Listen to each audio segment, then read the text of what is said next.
Milton's Adventure, a Milton story, narrated by Ted Pawncroft. Chapter 12, 24 Hours to Kill. Part 1, The Workshop of Dr. Chamberlain. Crunch! In one quick, deft motion, Milton flattened the grasshopper beneath his airwalks. He stooped to scrape the remains of the crushed green orthopteroid from the sole of his shoe. Number 4, the Kragian cricket, had been slain with zero remorse and astute proficiency. He congratulated himself and withdrew the bloodstone chalice from his backpack to absorb the tiny insect demon's lifeblood as it faded from reality with a white surge of light, its little green legs and broken wings quivering around miserably. "Piece of cake," Milton said to no one but himself. "Easiest one yet." He threw back his head and downed the fresh ochreous tincture, following it with a quick hard sniff of anti-space transmutation sickness salts. Woo! Tight! It seemed that Milton had inadvertently become rather reliant on the white powder ever since Jamie had gifted it to him to prevent the potentially disastrous side effects of interdimensional space travel.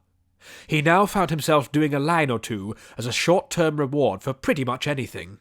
Walked a mile? Line of salt. Conquered a pretty steep hill? Line of salt. 10 minutes passed? Line of salt. The killing of his first demon since Debu Goro was no different, and had garnered the biggest, juiciest line of drugs yet. This was not without side effects of its own, however.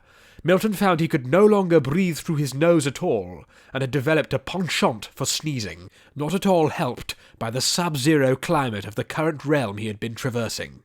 He'd taken to calling it Frappe Snowland, after the Mario Kart 64 track of the same name, but its true designation was unknown to him, although it very likely could be the Arctic tundra realm of Puddalonia that Jamie had often sung of to ease Milton to sleep as a child. Essentially, the place was white, snowy, and absolutely bloody freezing. Like Mambodia, there were very few landmarks or points of interest to be seen, blatantly another one of these endless super realms that everyone was always raving on about. He'd emerged through a battered old door in the side of an abandoned stone tower about half an hour ago, past a glaciated lake encircled with 20-foot-high blue fir trees, and followed the direction of the bird to the first unslain demon on the list, which he'd found hopping haplessly atop the powdered snowdrifts, then squashed ruthlessly between his big shoe. Definitely a personal best worthy of some kind of medal. In fact, Milton was sure that he could set up a time trial system and break some kind of demon-dispatching world record. However, now was not the time for that, as a blizzard seemed to be brewing. He returned the chalice to his backpack and pulled his hooded jacket tight around him. His teeth began to chatter, and his nose began to drip. He could feel the cruel, icy winds gnawing at him through the holes in his jeans and howling past his reddened ears, barely protected by his Mumbodian cap.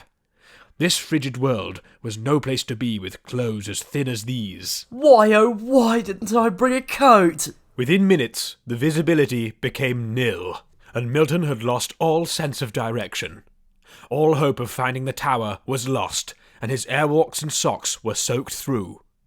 He trudged aimlessly through the snow, which was growing by the inch as thousands of fat flakes of freezing frost settled on the ground. When his eyeballs felt like they were starting to freeze over, he yelled out over the winds, his mouth filling with snow as he spoke. "Bird, calculate the fastest path towards the door. I've got to get out of here before I freeze." The faithful bird flew up in front and emitted a beam of light that cut through the white like a car's fog lights on a misty winter morning. "Okay, just keep going forward." An hour passed, and Milton came upon no door. He was soaked to the bone and had lost all feeling in his feet and hands. He found himself thinking back to the hairy bikers and their awesome magic motorcycles that let them space transmutate wherever and whenever they wanted.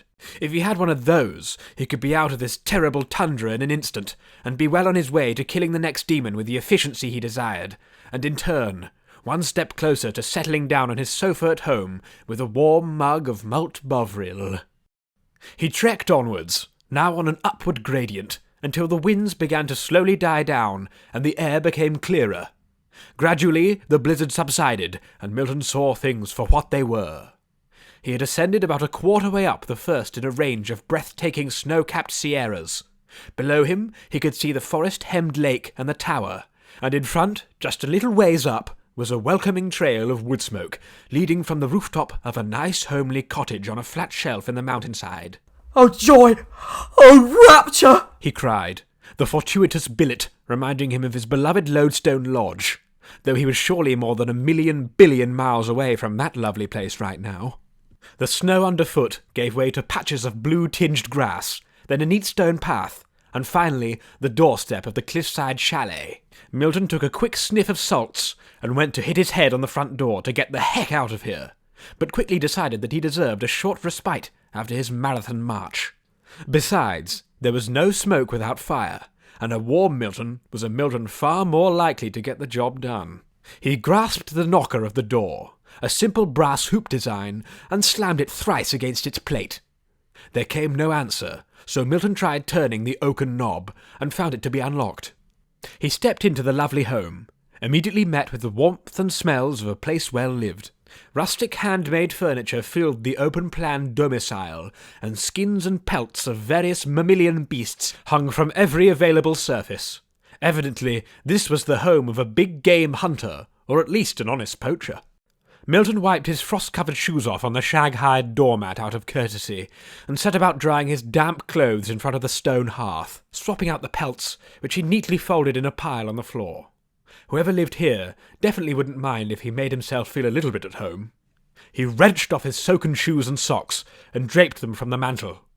After a few seconds of waiting and another hit of salt, he deemed the meagre lumps of coal in the fireplace to be producing nowhere near enough warmth, and after searching high and low for any more wood or fuel, opted to use the pelts instead, which regrettably filled the room with a fair bit of smoke and a very nasty stench indeed. While he waited for his possessions to dry, he inspected the curious business card given to him by the hairy bikers in Anime City, which advertised the very place where they got their cool magic bikes. Until now, he'd just been occasionally using it to carve his space drugs into snortable lines. He read the card aloud once more. "Dr. Chamberlain's workshop of gadgets and gasmoids. For all your mechalogical or techno-industrial needs, do come and visit my splendificently magnorific workshop at Stovepipe Spire, Lower Waldham, Fumery upon Smodge." The two bearded bikers had praised this esteemed Dr. Chamberlain to no end, citing his speedy production logistics and trustworthy character. No doubt Milton could pay the eccentric gentleman a visit and place an order for his very own space-travelling device. He mused on this momentarily. A motorbike didn't quite suit his tastes. Perhaps a cool hoverboard or a magic Segway would suit him better. Milton reclined and took to thumbing through his old Beano comic, whose pages had become rather difficult to pull apart, though he couldn't remember why. Perhaps the cold weather had fused them together. After finishing a rousing Roger the Dodger escapade, Milton stood and collected his clothes, deeming them to be suitably warm and dry. He thanked the homeowner by leaving his precious Beano behind on the carpet so that they may enjoy it themselves, and made for the front door, focusing hard on his new destination and repeating it aloud again and again. "Stovepipe Spire, Lower Waldham, Fumery upon Smodge. Stovepipe Spire, Lower Waldham, Fumery upon Smodge." He hit his head against the door and entered into the marvellous maelstrom of colour beyond. Milton pushed open the door before him with a whiny creak. His nose and tongue were instantly hit with a thick, musky scent, like that of an old bookshop or cluttered attic. He stepped into the open space, a circular workshop of grand proportions with a dome-like roof made up of several hundred large hexagonal glass panels. Drifting dust particles were captured by wavering beams of light as they filtered down through the dome from the smoggy beige clouds in the skies above, drawing Milton's attention to the thousands of mechanical devices and clockwork contraptions arranged on shelves and cabinets throughout the fantastical workshop. He stepped forward, the old wooden floorboards groaning under his feet. "Hello? Anybody in?" His question was met with silence. Only the hums and whirs of a large furnace-like generator at the far side of the workshop could be heard. Milton shrugged and took to perusing the place for cool stuff. Perhaps the elusive Dr. Chamberlain wasn't in right at this moment. No matter, this gave him time to check out the inventor's vast repertoire to see if he really was up to snuff. Making his way around the lab, Milton noted hundreds of blueprints, charcoal diagrams, and drawings pinned up and tacked up all around. Many of these seemed to be unfinished and quite ridiculous, like an illustration of a flying steam-powered centipede, or a sketch of a robotic humanoid labelled the Automan. But others appeared to be designs for inventions that had since been brought to life, most notably the hairy biker's space hop cycles. This definitely was the right place, he thought, but just where was Dr. Chamberlain? Milton poked around some of the workbenches and tables, which displayed many complex gadgets and devices clearly still in prototype stages, as he couldn't make head or tail of them, appearing to him as confusing masses of wire and circuitry. Very few of these crude creations seemed to bear any relevance to his space transmutative needs, so he walked on by, passing tool chests brimming with nuts, bolts, washers and screws, and racks of spanners, screwdrivers, pliers and drills. Workstations with giant buzzsaws and soldering irons were situated evenly around the lab, while mobile island workbenches covered with chunks of wood and scrap metal had just been left just about anywhere. The equipment in the workshop was comprehensive, to say the least. Milton rounded a tall cabinet housing all manner of copper gears and cogs, and stopped dead in his tracks. Before him was a most shocking sight. There, in a heap on the floor, was the body of a tall, wiry, suited man, a pool of dried, dark red blood encrusted to the floorboards around him. Milton jumped back in surprise. The partially decayed corpse wore a tattered grey tailcoat suit jacket, high-waist checkered pantaloons, and long hobnail boots.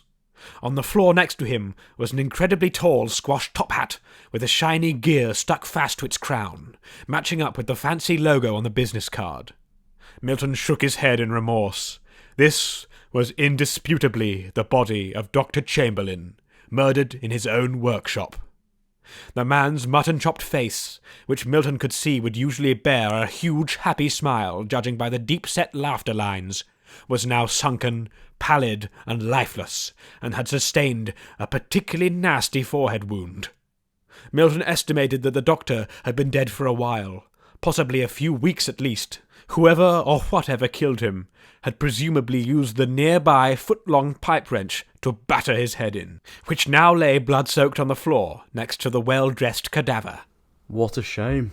He picked up the doctor's tall hat and popped the dent out of it. He would have loved to have met this gentleman. One could only imagine the strange tales he'd have to tell, and the hilarious, quirky voice that would go with it. As Milton ruminated on the characteristics and motives of the dead man, he noticed that the nearest glass panel in the dome roof above had been smashed away, as though something or someone had broken in. Or out. Milton tossed the hat back down. Well, no sense in letting all this cool stuff go to waste. As he had done many times before, Milton went about putting everything he could see into his infinite monkey magic backpack.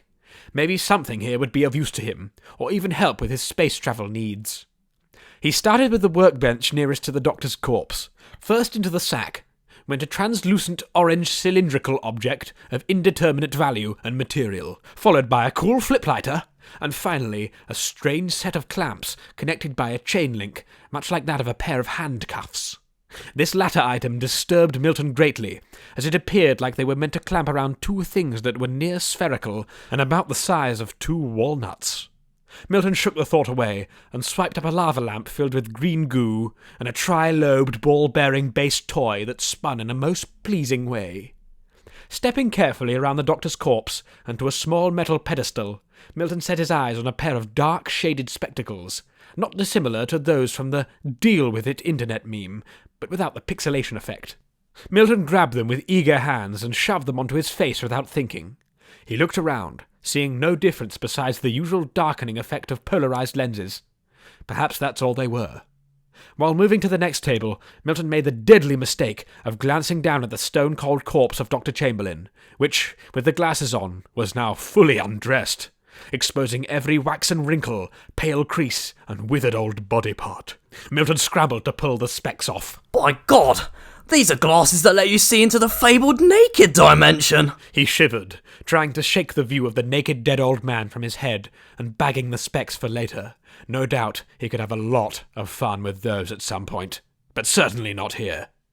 Moving away from the corpse, he paused at a tray of circular orbs, each neatly housed in their own respective dimples, a few of them empty. He recognized these little orbs, but from where? Of course, it's Zab's metal Bakugans, he recalled, picking up and inspecting one of the little bits. Milton's one-time bodyguard, Zab Elark, had either purchased or stolen these nanomite devices from Dr. Chamberlain, which he remembered had covered his entire body in a cool 3D spacesuit and let him survive in outer space. It seemed that the late inventor had already indirectly affected the events of his adventure. Milton tipped the entire tray into his bag and moved on. It was then that he laid eyes on the most beguiling piece yet. Sitting on a silk cushion in a lone glass cabinet was the most beautiful hourglass Milton had ever seen, and Milton had seen a lot of hourglasses in his time. However, this was not just your average time-telling tool. This fantastic piece had a frame formed of a fine 20-carat gold, and the sand resting in the lower bulb was of every colour known to man, like magical rainbow fairy dust. Milton inspected the plaque on the glass case, which read, "The 24-Hour Glass." He stroked his chin. The device was only slightly larger than a commonplace household egg timer.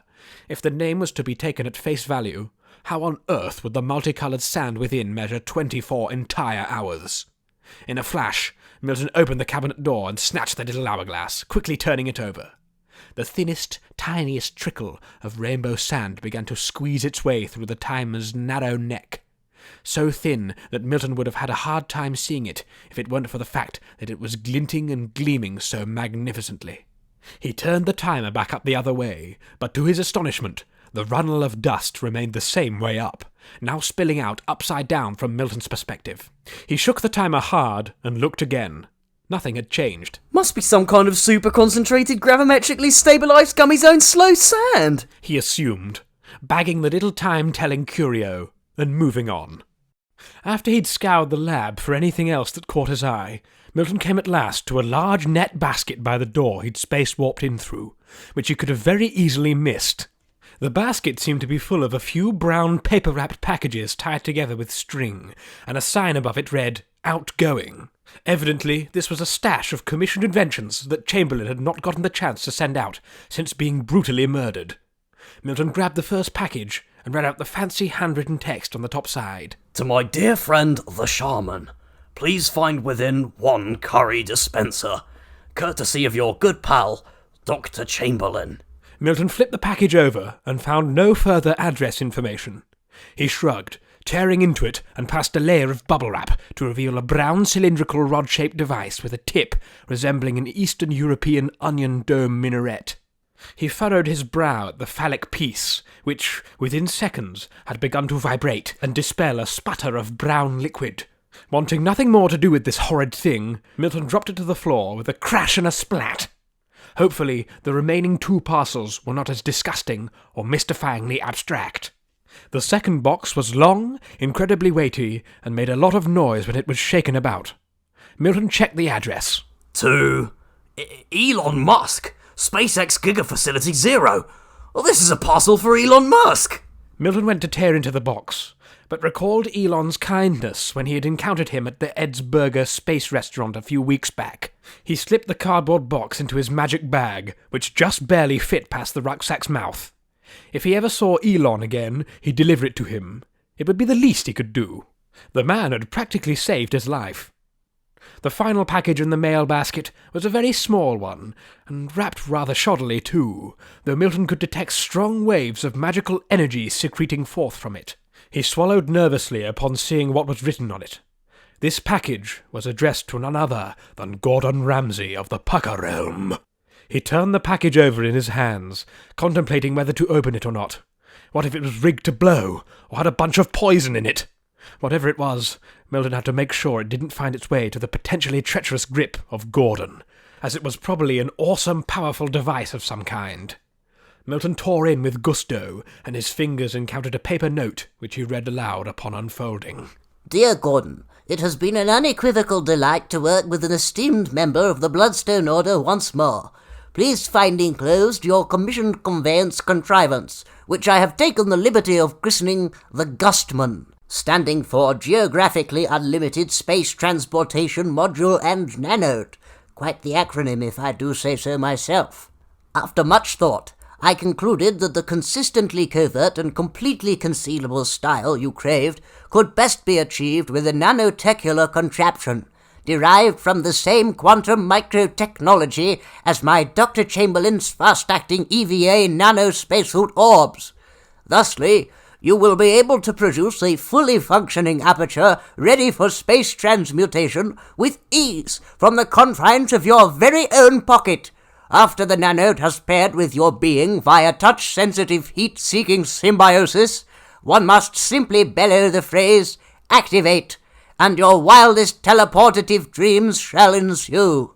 Avail yourself. With sincerity, Dr. Chamberlain. P.S. Though the Gustman has been tested most rigorously, you may encounter a few minor faults in the programming. Contact me at once if such an event transpires. P.P.S. The highly complex self-forming nanotechnology is only able to generate itself on top of a flat, solid carbon-based surface.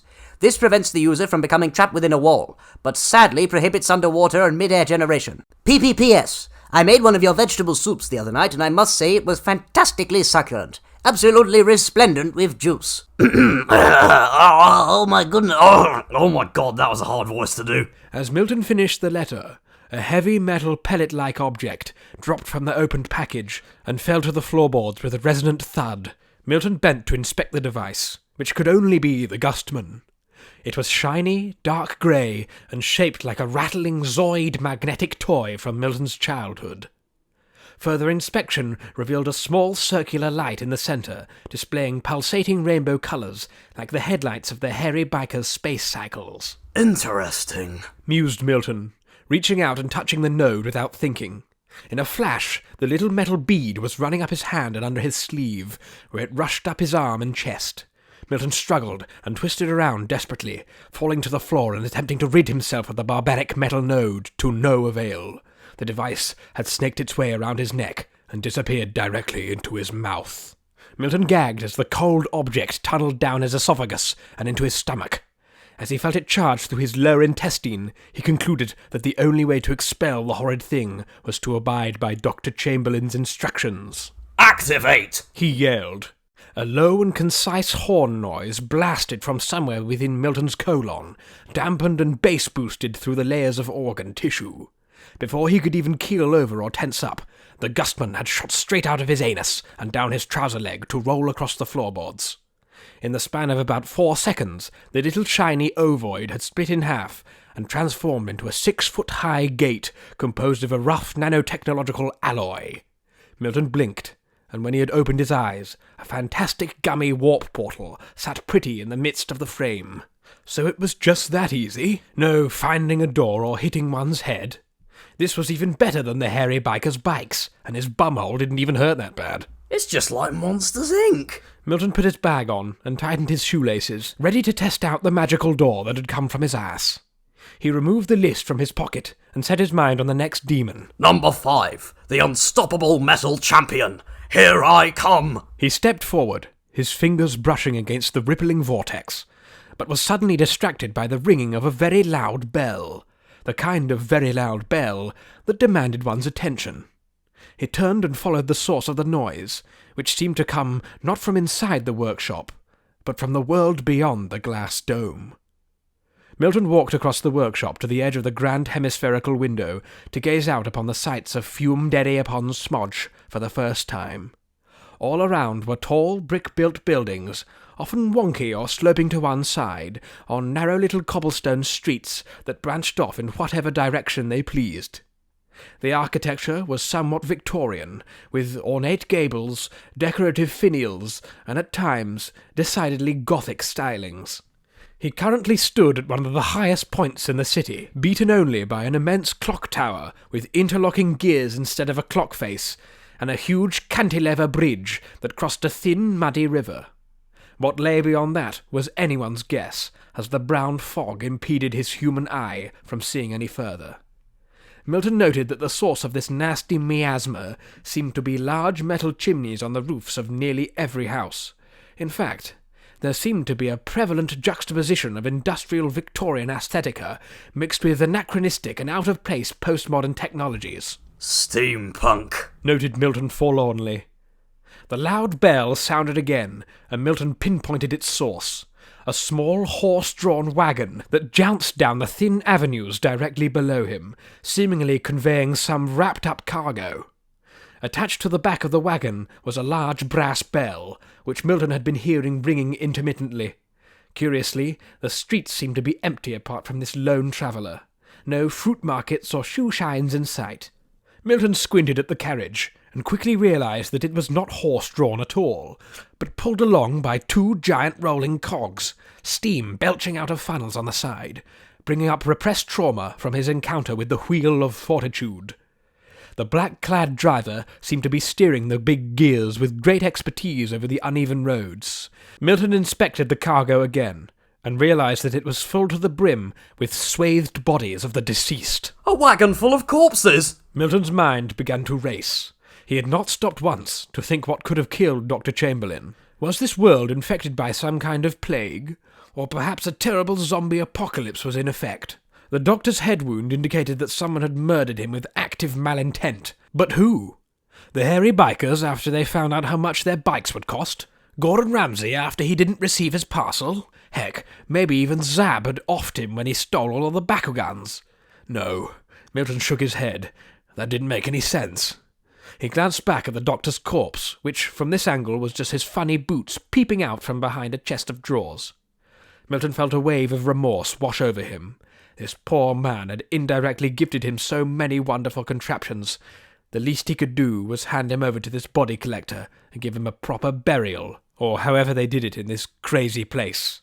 Milton strode up to the pale Chamberlain, bent at the knees, and lifted up the body with a lot more ease than he'd expected. He never could get used to the strength boosts the chalice imbued him with. Milton waddled in the direction of the door he'd originally space-transmutated through, crashing into tables and upending an entire toolbox of screws as he struggled with carrying the tall corpse. He passed the newly formed nanogate and paused. Some way or another, he had to make this thing collapse back into its pocket-sized form to take with him. After seconds of thought, Milton kicked at the door frame with his shoe. At once, the frame began to tremble and collapsed, shrinking back into the tiny metal pellet, which buzzed and vibrated on the floorboards as it crept towards Milton's trouser leg. No, stay away from me! Why can't you just go in my pocket? Milton continued to run away as best he could while carrying a dead old man. Perhaps if he could outpace the node, it would become tame. However, the Gustman was far faster than he could have accounted for, and made its terrible way up his clothes and towards his mouth. Milton resisted, keeping his lips tightly pursed, but the bead was persistent, and forced its way inside regardless, disappearing back down his throat like an oversized cod-liver oil tablet. Milton coughed. Perhaps he was just going to have to get used to this. Propping Dr. Chamberlain up against the wall, Milton flung open the workshop door to reveal a stone spiral staircase. He rolled his eyes, picking up the body again and making his way down it, hitting the doctor's head many times on descent. Milton smashed open the locked door at the bottom of the stairs with force and tumbled out onto the cobbled streets, his lungs immediately filled with a loathsome muggy stench that smelt like old pickled eggs and diesel. He looked up at the tall buildings around him, which seemed to tower over the little streets like they could fall at any minute. Their boarded-up windows showed no signs of habitation. If there were any people still here, they were hiding themselves very well. He walked out from the door and glanced up at the grand tower he'd just exited. Dr. Chamberlain's workshop was, of course, shaped like a top hat, with the glass dome poking out from the top of the ridiculous structure. The bell chimed again, and Milton turned to see the death wagon approaching. "Stop, I say, stop!" cried Milton, stumbling out into the middle of the street and dropping Dr. Chamberlain's body onto the cobbles. The two beast-sized cogs slowly grounded to a halt, and Milton saw the fellow driving it clearly for the first time. He was wearing a long black leather trench coat and matching black gloves and boots, so that no single ounce of skin was shown. along with a stout top hat and what could only be described as a traditional 17th century plague doctor mask. The man spoke in a shrill voice, with a rich English accent and near-perfect pronunciation. Have you dared to renounce, or do you seek to impede my route? I've got this fella right here. Milton pointed to the battered and bruised inventor. It's Dr. Chamberlain. The mortician man adjusted his black goggles and looked down at the corpse from his seat upon the wagon. Yes, Chamberlain. I wondered when I would set sights on his miserable cadaver. However, did you break into the tower? It had been barricaded with the strongest of chains for some time. Nevertheless, my carriage is full, and this shall be my final load for today. Move at once, so I may continue to the pit. Surely you can fit just one more body in there. Isn't this guy famous or anything? Doesn't he invent really cool stuff for everyone? The temperature of his pathetic contrivances is irrelevant, snapped the masked man. Dr. Chamberlain has been served his just desserts. What do you mean? Asked Milton. The bird-beaked chap leaned forward as if to inspect Milton. Have you been away? Dr. Chamberlain is responsible for the havoc and disorder that has been wrought upon Fumederry. How so? The body collector flung his arms in the air. You've missed the devilish demonisms and deceit of Talk-footed Stan. Where have you been? Locked away in the palace catacombs? Milton was suitably confused. Talk-footed Stan? What on earth is that? I am to assume you're an escaped patient from the Stonewarrow Institute. You'd have to be, dressed in rags like that. Talk-footed Stan is a monster, a vile hellion that has brought naught but terror to the folk of Fumederry for 1 month. It bounds across the rooftops and strikes from above. Rumour has it that it was created by the mad old Chamberlain, who had locked himself away in that wretched tower above. Until now. The bird-masked man chuckled, but quickly became sombre once more. No one has yet lived to describe it, as it leaves all who see it as bodies piled high upon the streets. But I'm not complaining. My job has never yielded this much crown.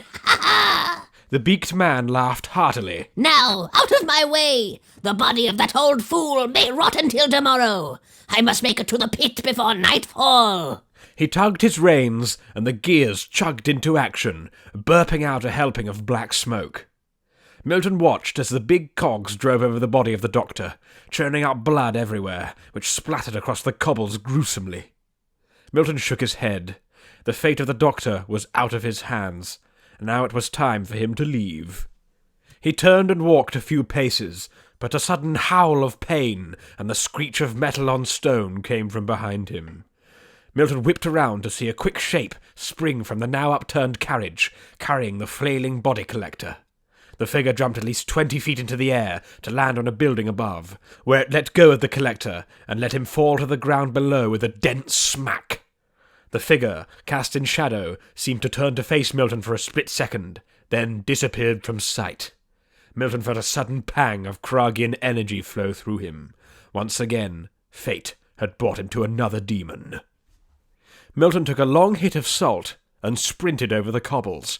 Now things were starting to heat up. He approached the overturned carriage and its fallen cogs to inspect the rest of the bodies that had toppled from the back of the wagon. Just as he'd thought, it seemed that all of these poor sods had sustained injuries from the impact of great falls. This Talk-footed Stan demon was killing people indeed, and he seemed to be doing it by dropping them from gruesomely great heights. Milton looked up at the building that the demon had jumped to. It was about 40 feet high and half falling apart, with boarded-up windows and loose tiling. Walking down an alley to the side of the building, Milton discovered a flight of metal stairs that crisscrossed up the side of it, much like a fire escape on a modern New York apartment. Pathetic steampunk architecture, scoffed Milton, dashing up them as quickly as he could. When they came to an end, he vaulted the railings and clambered up a metal heating duct to come out on the building's uneven roof. On top of the next building across was the demon known as Talk-footed Stan, jumping up and down as if to goad Milton into pursuit. From this far away, it was hard to distinguish any features, but the creature seemed to possess incredibly long, pointed ears like a rabbit, and hock-jointed legs like a goat. Milton crashed into action, pelting forward at the hopping foe. This creature wasn't the only one who could jump.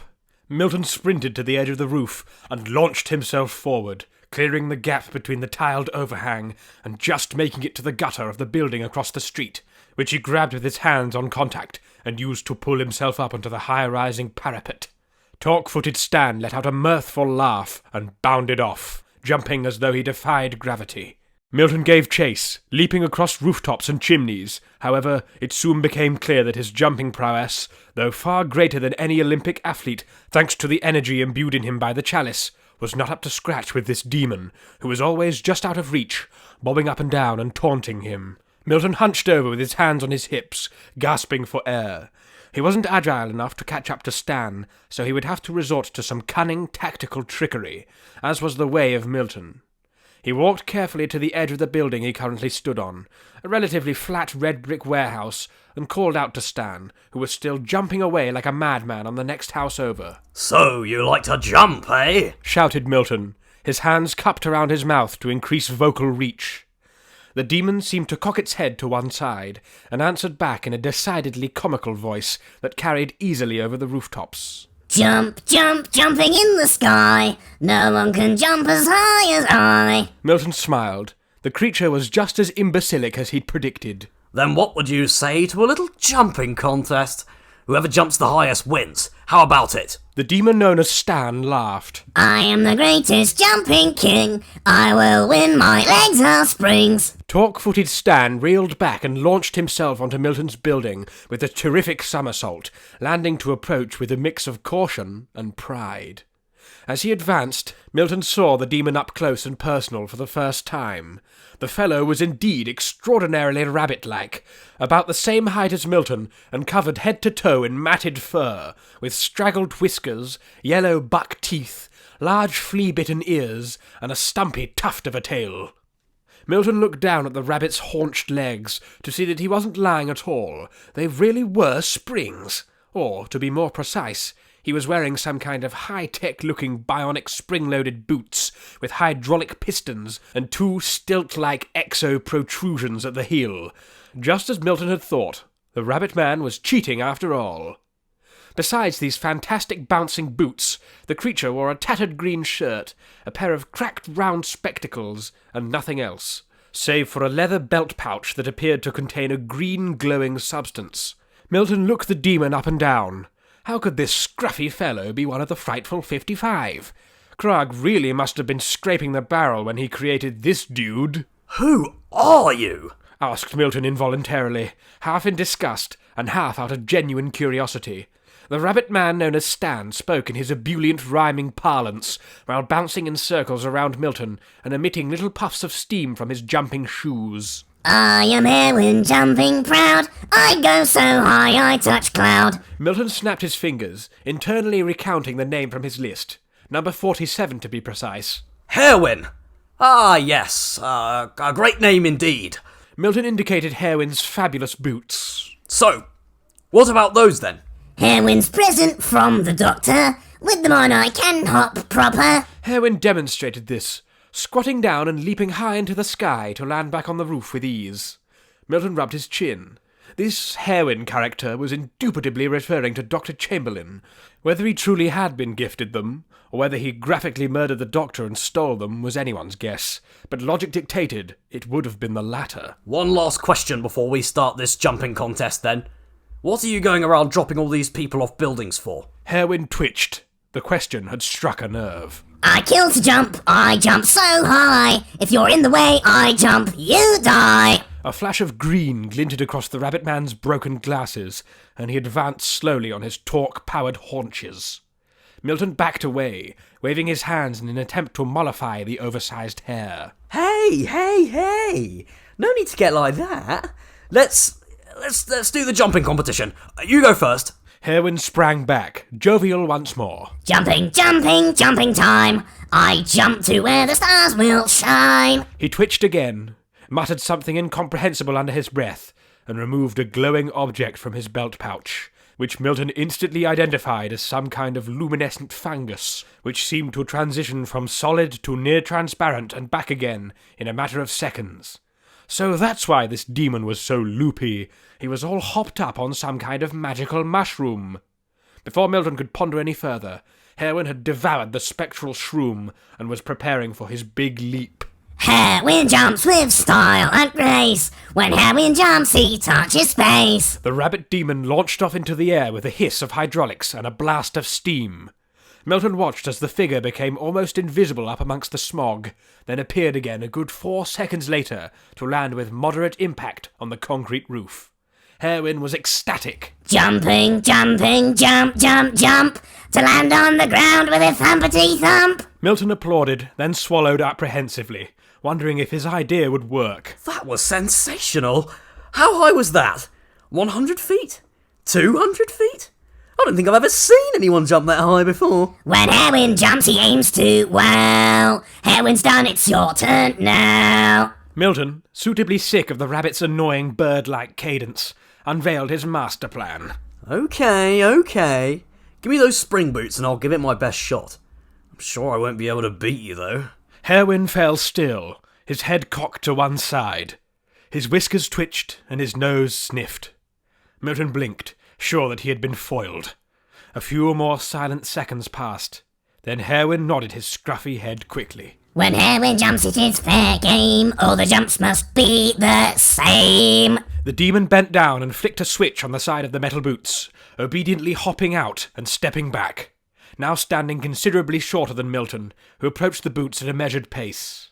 Harewin could realise the error of his ways at any moment and go ballistic, so he had to take it slow. While the rabbit waited to the side with a cocked head and quivering ears, Milton slowly unlaced both of his blue airwalks and put them to the side. He stepped into the rigid boot, finding it to be nicely cushioned, yet unpleasantly sweaty from overuse by the rabbit man. With one foot in, Milton turned the same switch on the side as Harewin had done, whereupon the boot tightened around him with a ka-chunk and a hiss of steam. The rabbit man muttered something under his breath. Milton briskly entered the second shoe and fastened it. The plan had worked. He had successfully fooled the rabbit freak. Harewin flinched. Now it is time for you to hop. Prove that Harewin can't be stopped. Milton loomed over the freaky furry at his impressive new height, hands on hips. Yeah, no way, you big spastic, you're a mentalist! Milton span around on one heel and sprinted away at great pace with the assistance of the bionic boots. Now he finally knew what it felt like to be a below-knee amputee athlete. Milton stopped to look back. Harewin was giving chase, hopping mad and bouncing along as fast as his bog-standard rabbit haunches could convey him. With more than enough distance between him and the leporine foe, Milton calmly removed his Pekingese bayonet from his backpack and brandished it in his hand. He put both feet together and bent at the knees. Dr. Chamberlain's spring-loaded bouncing boots emitted a puff of steam and propelled him into the air with an almighty upward thrust. Milton shot up into the fog layer above and hung there for what seemed like a minute. He had to be at least 100 feet in the air, but there was no real way of telling. Before he had any time to panic, the mists parted and the furious rabbit came into view below him. Milton straightened himself in mid-air and aimed his legs downward. He pointed his blade out in front, and on his magnificent descent, sliced the demon Harewin perfectly in twine. The sensation of landing was without any impact, feeling more like he'd leapt from a small wall than a mile in the sky. The halved rabbit demon lay in 2 pieces before him, like it was ready for gutting and eating. But the bird had other plans, darting from Milton's backpack pocket and blasting it with white light, where it faded away to the confines of the Paka realm. Milton took a congratulatory hit of salt and downed the salubrious liquid from the chalice. Another easy slay. This demon had barely been an inconvenience. Man, oh man, I'm getting good at this! Laughed Milton, feeling demonic lifeblood course through his veins.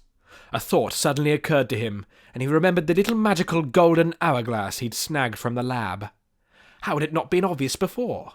The sand timer would be the perfect way to assess his demon-killing proficiency. Milton rustled around in his bag, putting away the chalice and pulling out the fantastic artifact, which still expelled a thin thread of rainbow sand. The bottom pod held barely a fraction of the dust that was funneling down from the top bulb, and Milton estimated that this didn't even represent one of the 24 hours of magic sand within.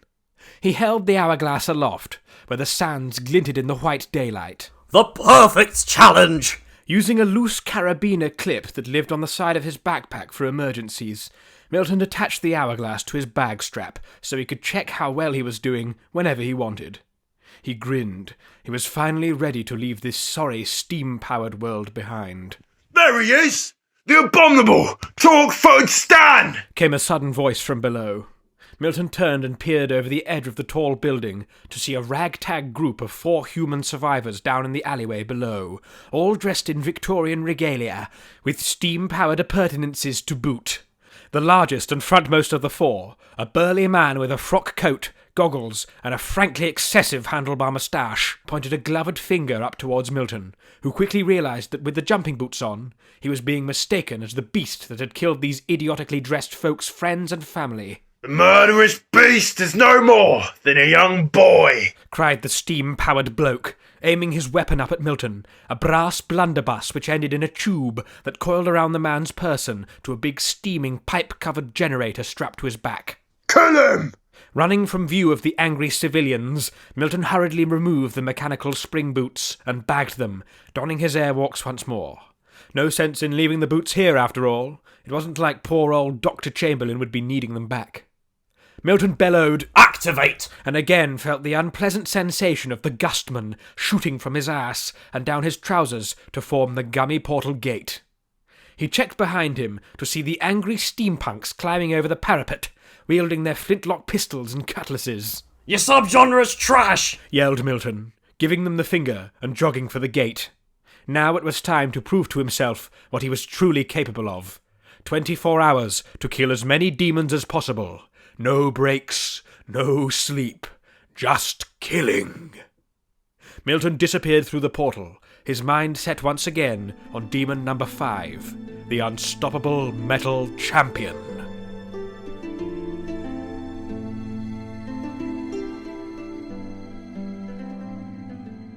This part of this chapter of Milton's adventure, as read by Ted Pawncroft, was brought to you by Farmer John's Eggs. You're waking up in the morning, and you're hungry. You don't know quite what you want to eat. But there, on top of the stove, is a bag of Farmer John's eggs. Scrambled, fried, poached, or made into an omelette, Farmer John's eggs are always there for you, every morning when you are hungry at breakfast. Farmer John's eggs. Cock-a-doodle-doo, they're the eggs for you.